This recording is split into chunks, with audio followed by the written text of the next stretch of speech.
Imagine que tu viens d'acheter un nouvel ordinateur et cet ordinateur, il est vierge de l'intérieur, vide de chez vide. Du coup, tu installes des logiciels, des programmes, des petits jeux et là, plusieurs années après, le PC commence à ralentir. Ouvrir une page internet, ça prend plusieurs minutes. Télécharger une vidéo, ça prend plusieurs heures et en plus, tu as sûrement plein de virus et tu t'en rends même pas compte. Eh bien, ce PC qui est lent, qui bug et qu'on pourrait appeler de déchet numérique, on l'a tous en nous. Il s'appelle le cerveau.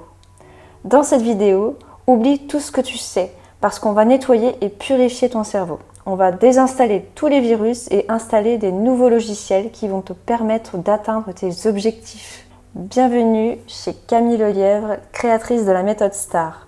Pour commencer, avant que je te montre comment purifier ton cerveau, il faut déjà que tu comprennes comment fonctionne le cerveau. Et pour ça, c'est super facile. Dis-toi que l'homme descend du singe, il est donc dans l'évolution. Il reste encore au fond de nous un petit cerveau singe. Pour simplifier, voici à quoi ressemble notre cerveau actuellement. Il est composé de deux parties. Au milieu, on a notre cerveau de singe. Autrement dit, c'est notre cerveau émotionnel. C'est cette petite voix dans ta tête qui te pousse au plaisir à court terme, qui te dit « Allez, viens, on peut quand même se reposer. Allez, on peut sortir avec les copains. » Grosso modo, le cerveau singe, c'est ton cerveau qui va toujours mettre en priorité le court terme plutôt que le long terme. Et ensuite, avec l'évolution, est apparu le cerveau homme, autrement dit le cerveau rationnel. C'est le cortex préfrontal. A l'inverse, c'est lui qui va prioriser le long terme sur le court terme. Et bien, comme tu peux le voir, notre cerveau de singe, il est plus fort que notre cerveau d'homme. Parce que notre cerveau de singe, ça fait des millions d'années qu'il est là, alors que notre cerveau d'homme, ça fait quelques centaines de milliers d'années seulement qu'il est là. Pour les plus scientifiques d'entre vous, officiellement, le cerveau singe, on l'appelle le système limbique et le cerveau homme, on l'appelle le cortex préfrontal. Et donc, tu te doutes bien que les personnes faibles d'esprit, ce sont les personnes qui laissent parler leur cerveau de singe à leur place et qui n'écoutent pas leur cerveau d'homme. Et à contrario, les personnes qui sont fortes mentalement, ce sont les personnes qui ont réussi à dompter leur cerveau de singe. Et je dis bien dompter, parce que les personnes fortes, elles ne refoulent pas leurs émotions. Non, elles les prennent, elles les canalisent, elles les redirigent vers un objectif bien précis. Et justement, avoir un objectif, c'est le point de départ pour bien reprogrammer son cerveau. Tant que tu n'as pas une vision claire et précise sur quel est ton objectif actuellement, eh bien tu feras toujours des choix par défaut. Et pour illustrer ça, je vais te faire un beau schéma. Quand on n'a pas d'objectif, notre cerveau de singe et notre cerveau d'homme, les deux automatiquement, ils sont redirigés vers du divertissement. Autrement dit, tu perds ton temps. Or, le temps, c'est la vie. Quand tu perds ton temps, tu perds ta vie. Et l'idée maintenant, quand tu as un objectif pour 99% de la population, c'est-à-dire que notre cerveau de singe est toujours dirigé vers le divertissement et notre cerveau d'homme, il est dirigé pour l'objectif. Et là, c'est pas bon, parce que tu as une confrontation entre toi et toi-même. Je te prends l'exemple de mon cas personnel. Moi, j'ai 31 ans, j'ai un métier de coach et un métier d'ostéopathe. Et le soir, quand je rentre du travail, mon cerveau d'homme, il me dit de travailler sur mon business, de travailler sur mes objectifs. Et mon cerveau de singe, il me dit « Oh, bah tranquille, tu peux aller un peu sur TikTok et donc aller me divertir. » Et du coup, ce que je fais pour pallier ce problème, c'est de supprimer le divertissement. Et en supprimant le divertissement, ton cerveau de singe, bah, qu'est-ce qu'il fait ? Il n'a pas d'autre choix que de s'y diriger vers son objectif. C'est ton attention, c'est ton focus. Et c'est fondamental de savoir rediriger son attention vers des objectifs bien précis. Et pour reprendre mon cas personnel, est-ce que j'ai arrêté de scroller sur TikTok ? Non. Mais quand je scrolle sur TikTok, ce n'est plus pour me divertir, mais c'est pour atteindre mon objectif. Donc, j'ai réussi à prendre mon cerveau de singe, prendre mon cerveau d'homme et le focaliser sur mon objectif. Et pour faire ce travail, de supprimer totalement le divertissement, j'ai dû d'abord nettoyer mon environnement numérique. Et pour ça, ça passe par éduquer les algorithmes. Aujourd'hui, la plupart des personnes y passent beaucoup plus de temps sur leur écran qu'avec leur famille. Quand tu regardes une vidéo, la question que tu dois absolument te poser à chaque fois, c'est « Est-ce que j'ai appris au moins un truc ?» Et si tu as appris au moins un truc d'intéressant et qui t'approche de ton objectif, alors tu es en train de regarder une vidéo éducative. Et là, il faut t'arrêter dessus. Et plus tu restes longtemps à regarder une vidéo, plus l'algorithme va comprendre que tu aimes ce type de vidéo. A contrario, si tu t'attardes sur des vidéos divertissantes, c'est toutes les vidéos qui ne t'apprennent rien, qui te fout perdre du temps et limite, t'es plus bête après avoir vu une vidéo qu'avant. Eh bien, toutes ces vidéos divertissantes, ne les regarde pas et surtout, il existe un bouton pas intéressé. Ce bouton, il existe sur YouTube, sur TikTok, sur Instagram. Alors quand je dis qu'il ne faut pas se divertir, des fois, on a le droit de regarder quelque chose vraiment pour nous détendre, un film rigolo, voilà, des choses comme ça. Mais il ne faut pas éduquer tout l'algorithme du téléphone parce que forcément, dès que vous ouvrez votre téléphone, là, c'est sûr que vous allez tomber toujours sur ce même type de vidéo. Et il faut absolument utiliser ce bouton pas intéressé quand tu trouves un contenu divertissant et inutile. Et en faisant ça, tu éduques ton algorithme. Eh bien, je peux vous promettre que si vous faites ce travail, bien trier le contenu qui va vous rapprocher de vos objectifs, eh bien, sur le long terme, vous allez devenir un monstre. Et une fois que tu as fait le ménage dans ton environnement numérique, il faut aussi que tu fasses le ménage dans ton environnement réel. Comment faire? Je vais t'expliquer. Je vais te partager 3 conseils super efficaces que tu peux appliquer dès ce soir et qui vont littéralement changer positivement ton environnement. Ces conseils-là, ne les prends pas à la légère parce que si tu les appliques concrètement, eh bien tu te places au-dessus de 99% de la population. Et le premier conseil tout simple pour nettoyer ton environnement, c'est d'abord range ta chambre.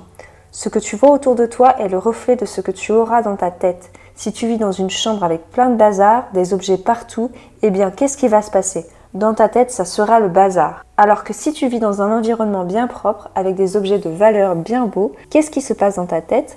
Ça sera bien ordonné, bien propre, bien beau. Donc ranger sa chambre, ça peut paraître un conseil bateau que tout le monde sait, mais regarde autour de toi. Est-ce que ta chambre est rangée? Deuxième conseil, tout aussi efficace que le premier, ça va être de trier ses relations. Si tu traînes avec 5 pauvres, le 6e c'est toi. Si tu traînes avec 5 riches, le 6e c'est toi. Ça peut paraître être une évidence, mais c'est tellement évident que peu de personnes font le tri dans leurs relations. Énormément de personnes ont des objectifs. C'est un très bon point de départ. Mais ils font l'erreur de garder leur ancien entourage de base. Si tu gardes ton ancien entourage de base, tu vas rester une personne basique. Et ces personnes-là de basse qualité, elles vont être comme un boulet pour atteindre tes objectifs. Parce que changer de l'intérieur des personnes de ton entourage, ça va te prendre énormément de temps. Eh bien, remplace-les directement par de nouvelles personnes qui, elles, ont directement la mentalité que tu souhaites avoir. Et comme ça, en t'entourant des meilleurs, toi-même, tu vas finir par devenir le meilleur. Et enfin, dernier conseil, pour améliorer ton environnement, fais de ta santé ta priorité. Forcément, depuis tout à l'heure, on parle de nettoyer son cerveau en enlevant le divertissement, en rangeant sa chambre. Mais pourquoi pas nettoyer son cerveau physiquement? C'est-à-dire que notre cerveau, avant tout, c'est de la matière. Et cette matière, autant lui donner les meilleurs aliments possibles, autant lui donner la meilleure hygiène de vie possible. Et donc pour ça, tout ce qui est alcool, cigarettes, fast-food et tout ça, on sait que physiquement parlant, ça détruit ton cerveau. Et donc on oublie. À la place, change tes mauvaises habitudes en bonnes habitudes. Par exemple, reprends en main ton alimentation, mange de bons produits qualitatifs. Les oméga 3 sont super bons pour la santé. Faire du sport avec modération. Assure-toi d'avoir un sommeil de qualité parce que dans la journée, le cerveau accumule des toxines et pendant la nuit, ces toxines, elles sont évacuées. Donc vraiment, c'est des trucs basiques. Nutrition, sport, sommeil. Mais si tu ne mets pas ça en place, tu n'auras pas d'énergie nécessaire pour accomplir tes projets et te rapprocher de tes objectifs. À présent, si tu m'as bien suivi jusqu'ici, on a nettoyé ton environnement numérique grâce aux algorithmes. On a nettoyé ton environnement physique grâce à ces 3 conseils.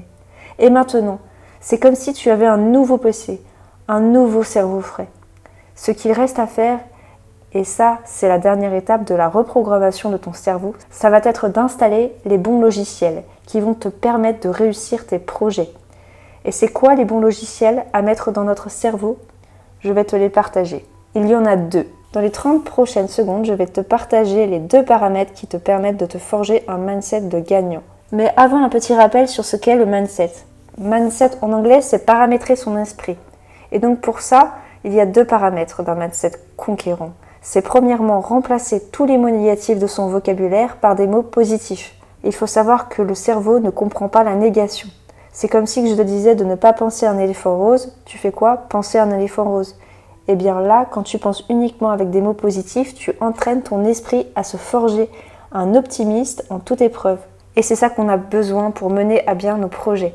Ensuite, le deuxième paramètre pour ton mindset, si tu veux progresser dans n'importe quel domaine, ça va être de transformer les informations en questions. Par exemple, au lieu de dire « je suis très motivé », à la place demande-toi comment je pourrais faire pour devenir encore plus motivé. Parce qu'une affirmation, ça ferme l'esprit, alors qu'une question, ça ouvre l'esprit. Et là, les possibilités deviennent infinies. C'est l'exemple typique entre l'idiot qui croit tout savoir et l'intelligent qui sait qu'il ne sait rien. Tout ce qu'on a vu là dans cette vidéo, c'est pour purifier ton cerveau de singe. Et sache que ça demande du travail au quotidien. Changer sa mentalité, ça se passe du jour au lendemain. C'est un processus qui prend plusieurs semaines, plusieurs mois, au même titre que faire une transformation physique, ça prend très longtemps. Et n'écoutez pas forcément tous ceux qui vous disent de faire des cures détox, de la méditation, des choses comme ça. Faites vos propres expériences et jugez par vous-même si oui ou non ces habitudes sont bonnes pour vous. Dans tous les cas, si tu souhaites aller plus loin, tu peux télécharger ma vidéo sur les 5 secrets pour sortir de l'anorexie. Il y a plein d'astuces, que tu souffres ou pas de troubles du comportement alimentaire, que ce soit pour la gestion du stress, la dépression, la confiance en soi. Vraiment, va voir cette vidéo, elle est hyper intéressante. Il s'agit des meilleurs conseils pour améliorer sa vie, tirés de plein de livres différents. Tout ça sur une seule vidéo. Et si avec tout le contenu gratuit t'es toujours pas satisfait, tu peux aller encore plus loin. La guérison, c'est la liberté. N'oublie jamais ça.